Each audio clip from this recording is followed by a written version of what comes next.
times, nag-start lahat to. Actually, 2 times to eh. Yung gulo, doon muna tayo sa gulo ni Tony at Rob. Okay? 2 times to nangyari. First, hindi nila pinaalam sa akin dahil talagang si Tony ang ugali niyan, ayaw niya magpapa-stress ng ibang tao, lalo na mga mahal niya.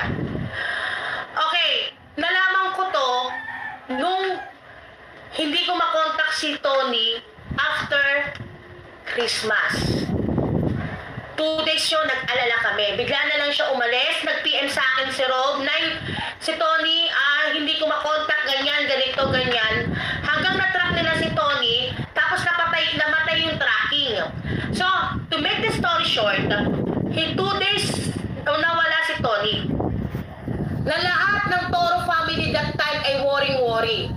Even us. Hanggang si tatay na hindi na nakatiis kasi nakikita niya stress na ako. Nag-PM na siya, ay nag-text ka no? Kay Tony na kung ano yung pinagdadaanan mo, let us know. Anak ka namin, nag-aalala kami sa'yo. Nag-open ata si Tony noon, yung that time na nabasa lang niya, yung text ni tatay, dun lang siya nakipag-communicate sa amin.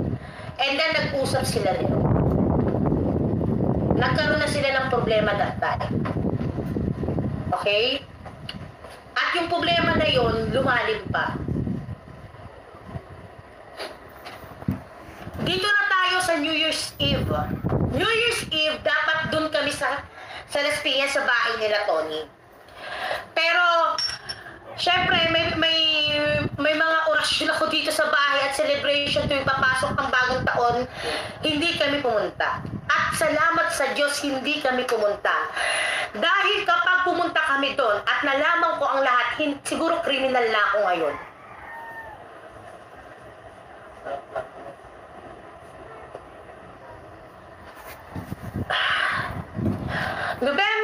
January 1, 3 a.m. tumawag sa akin si Bully. Video chat. Tumagal lang to ng 1 minute. Nasa kaupo siya sa may inidoro, iyak siya ng iyak. Ang sabi ko, bakit? May gusto siyang sabihin sa akin, pero hindi niya masabi. Sabi ko nga, bakit? Anong nangyayari dyan? Kaya ako kabado na lasing si Bully that time. Biglang may kumatok doon sa alam ko si Marie yun eh, kasi boses ni Marie, Bully, gagawin si Marie. Kinancel niya. Di na ako mapakali noon, it was 3 a.m. Sabi ko, alam ko may ibang PM ko sila, hindi sila sumasagot sa akin. Tinatawagan ko sila, hindi sila sumasagot sa akin. So, around 12 ng tanghali, nakita, tawag si Marie, kasi nagising ako that time, 2 p.m. ata yun. Yun na, nakausap ko na si Marie. Ang sinabi lang ni Marie sa akin, "Hay, ngayon lang ako hihingi ng pabor sa'yo, kailangan ka namin. Pumunta ka dito, hindi natin pwedeng pag-usapan dito sa telepono. Pumunta ka dito personal. I cancel our celebration for January 1. Tumakbo ako sa Las Piñas at doon nalaman ko ang lahat."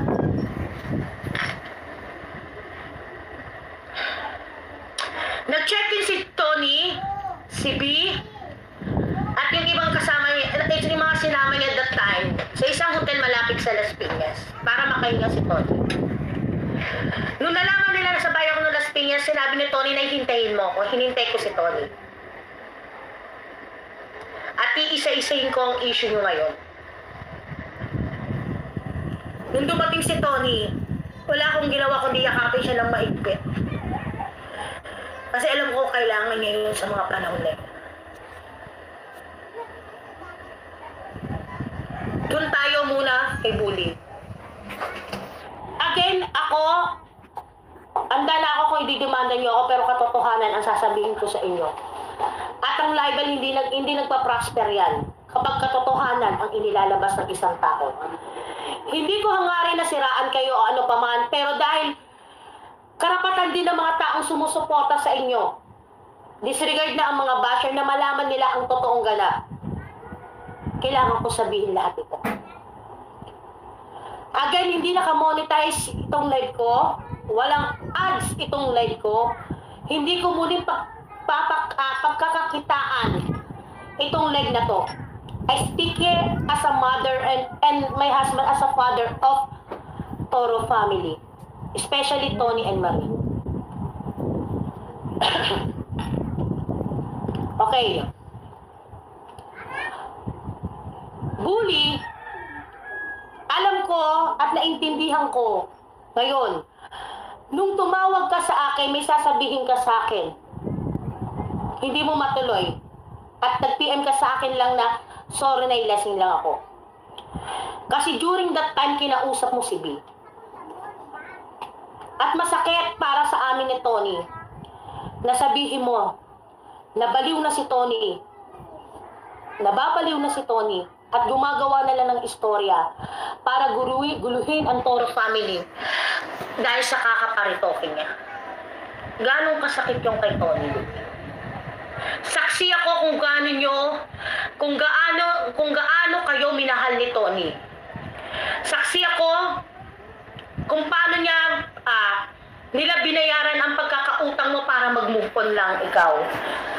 Ang FB mo, pinagamit yan originally kay Papi at pinagamit sa'yo para mag-boom ka. Kaya walang hinangad si Tony, kundi ang matulungan kayo. Kaya please don't play a victim here.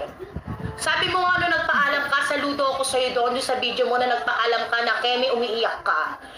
Na life is will go on. Okay, dahil tutuloy mo ang buhay. Pero huwag naman expense of maraming dramas. Okay? Maraming dramas na ang napapasama ay si Tony na.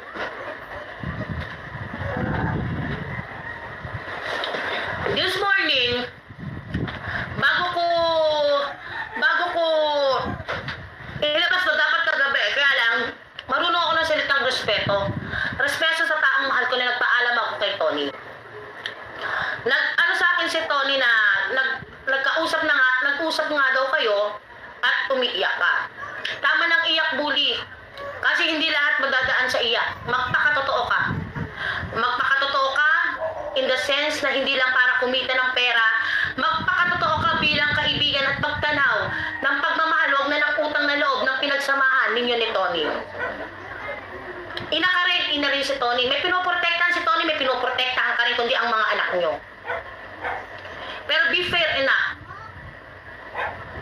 Be fair enough. Kung paano ka gumawa ng istorya sa loob ng Toro family during New Year's Eve. Kung bakit nagkagulo-gulo that time. Sayang na ang pinagsamahan. Sayang. Alam mo si Bully, malambing sa akin yan eh. Kaya sinasabi ko nga sa inyo kung tutuusin, pinakinggan ko lahat eh. Pinakinggan ko, tinimbang ko bago ako magsalita eh. Pero, aanihin mo yung labing puro ka plastikan. Bash me all you want, wala akong pakialam. Demanda nyo ako, wala akong pakialam. Okay, pangalawa.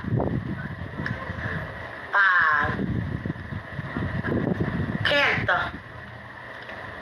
Sabi ko sa'yo, drop name ako eh. Itigil nyo na ang pagdodroga. Ilang beses binigyan nyo si Odi, tinutokso nyo si Odi para sa droga.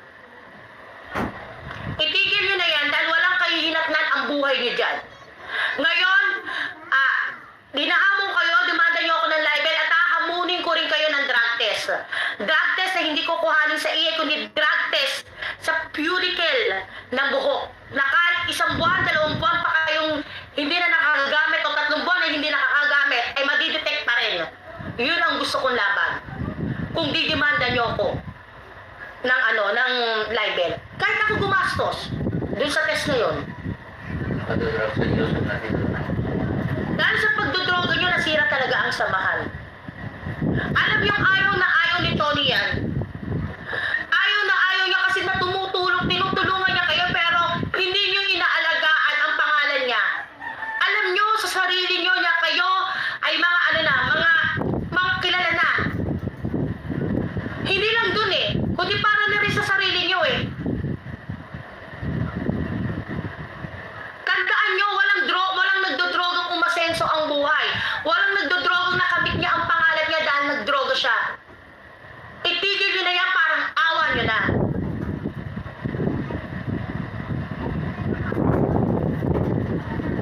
Okay. Vince.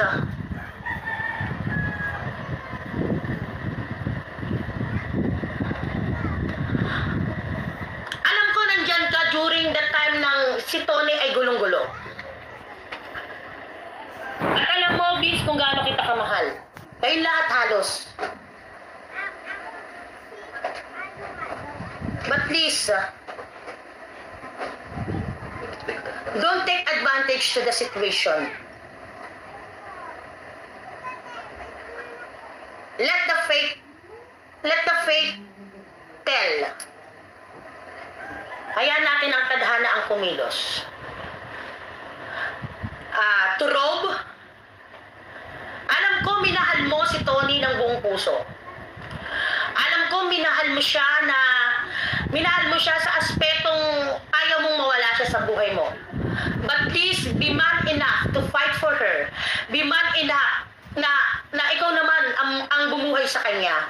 Be man enough na pangalagaan mo ang mga kinikita ni Tony. Pangalagaan mo ang future ni Tyronia.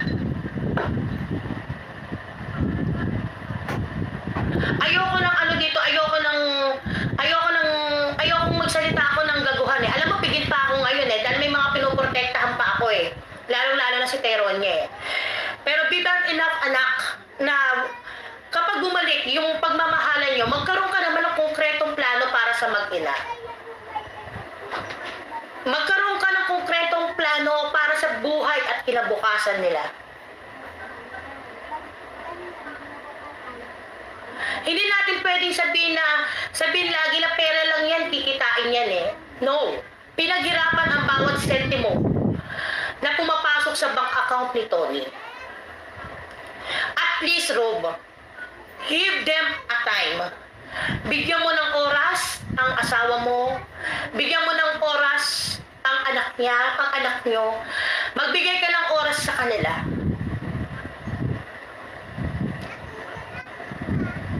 Napakahalaga ng oras sa isang relasyon, Rob. Alagaan mo si Tony. Protektahan mo siya. Protect her. Alam mo sa punto na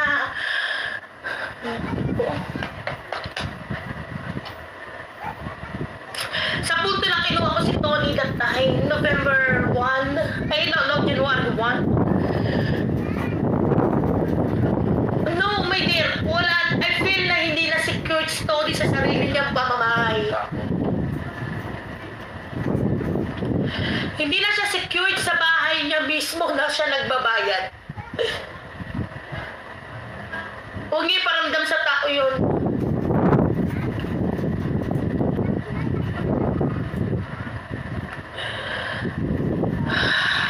Wait.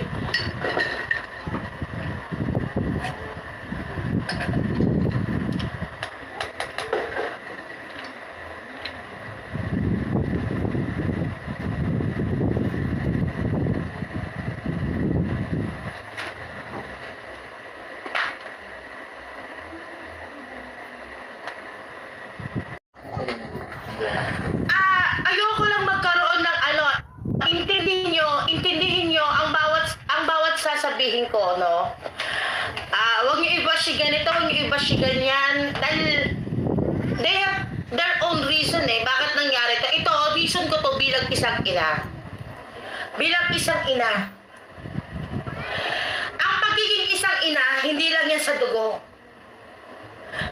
Mas matindi ang isang inang isinilang mo sa puso mo yung anak mo. And sorry to Marie and Tony, ako ang pinili niyong maging nanay niyo. Ito ako bilang nanay. O na-stop na, tama na. Kung di nyo kaya magsalita, ako magsasalita. Pero again, nag-iiwan ako ng alas.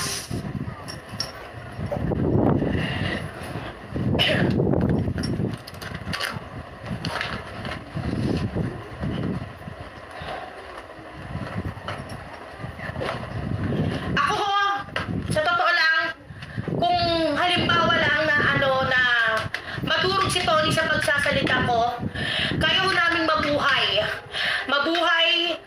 na hindi aasa sa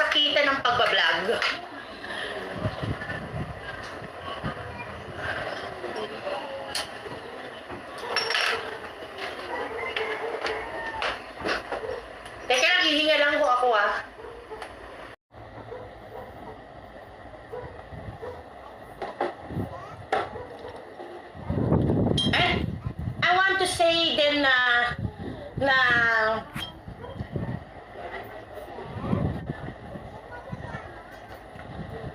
na Vince, thank you. Dahil you protect Tony. You protect Tony sa mga oras na wala si Rob. And thank you, Rob, dahil binigyan mo pa rin ng pagkakataon na mabuo ang pamilya nyo at tanggapin ang mga pagkakamali at pagkukulang mo despite sa mga nangyayari. Kanino na ba ako? Tapos na kay Chen, dito nga pala. Huwag na tayo maglokohan dito. Ang daming nakakita, nakarinig nung aalis si Tony that time. Gaano mo binaksak yung sasakyan ni Tony? Na parang nag-aamok ka.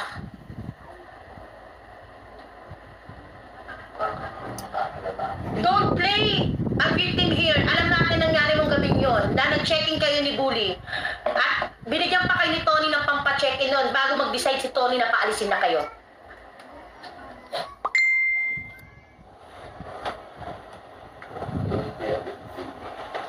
Don't play a victim here. Dahil ang biktima dito si Tony. Tumari. Hanggang kailan mo kukonsintihin ang mga maling desisyon, anak ng kapatid mo? Alam ko, nauunawaan ko, ate ka. Dugo ka. Pero anak, hindi matutuwid ang isang pagkakamali ng pananahimik lang. Ng pag-oo lang. Sorry again, Tony and Marie. Ako ang naging nanay.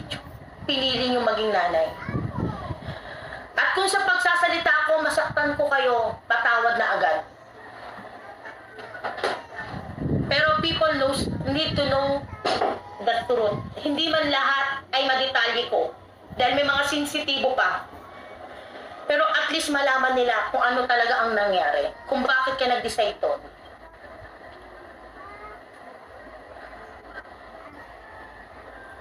But to Marie, I salute you. I salute you bilang isang kapatid ni Tony. Alam ko yung pain. Na tuwing tatawag ka sa akin, iiyak ka. Dahil alam ko yung bawat bato ng maling salita, ang maling kwento sa kapatid mo, ay dinudurog ka. Same as with me. Same as with us.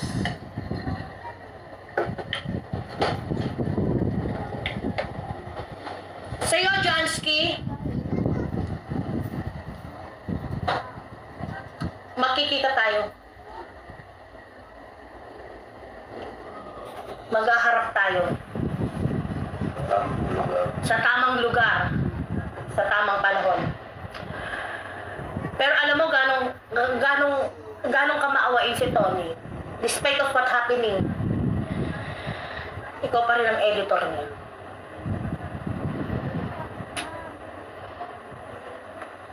Pero yes, galit ako.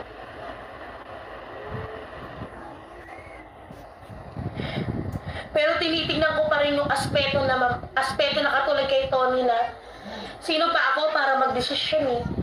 Hindi naman ako nakadugo niyo pa.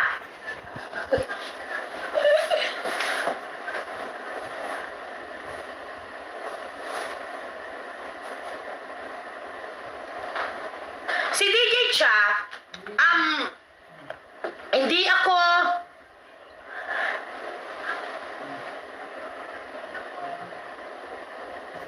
okay. Kay DJ Cha, hindi ako magko-comment dahil si DJ Cha umalis at nagpaalam ng maayos kay Tony. Ngayon, kung magbabackfire siya sa sarili niyang pinsan, ay kayo na po ang huhusga doon, hindi na kahit sino man. Okay? At Bully, tatanungin nga pala kita. Tama ba nayayain mong mag-drug si Papi? Sabi ko sa inyo, demanda nyo ako. Sasagutin ko lahat sa korte yung with witness and evidence. Hindi ako tanga at hindi ako baguhan sa SOCMED. Nauupo dito live at titirahin kayo na wala akong hawak na ebidensya na pwede ko i-represent sa court. Ngayon tatanungin kita, bully. Siyempre magla-live ka mamaya with monetize. Ha? Makaawin ko eh. Oo.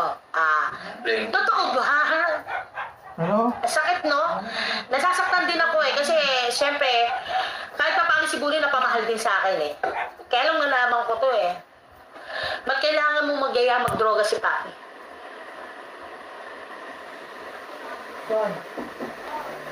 Yan ang isang dahilan, malaking dahilan. Kung bakit si Tony mas gugustuhin pa niya maghiwa-hiwalay kayo.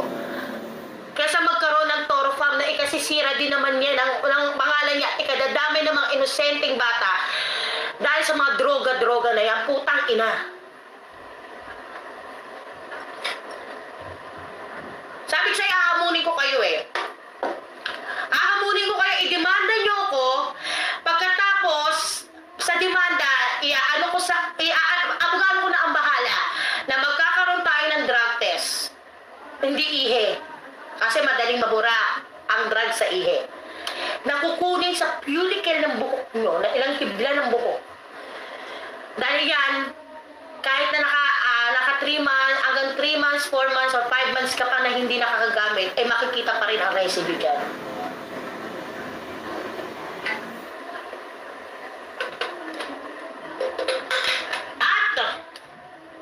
Bago nyo ako demanda ng libel with moral damages, patunayan nyo munang may mga moral kayo.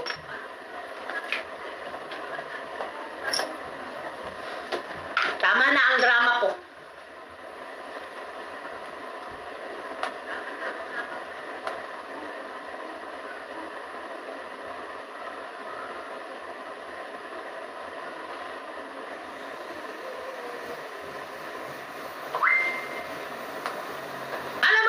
Yung di man lang na kayo magkabalikan as Toro family. No, that is child abuse. Yung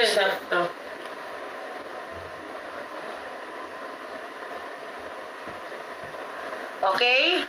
And then ito, para rin sa mga finances na tingnan nyo, nagtatransaction ako, di ba, habang nagla-live, ganun lang talaga yun.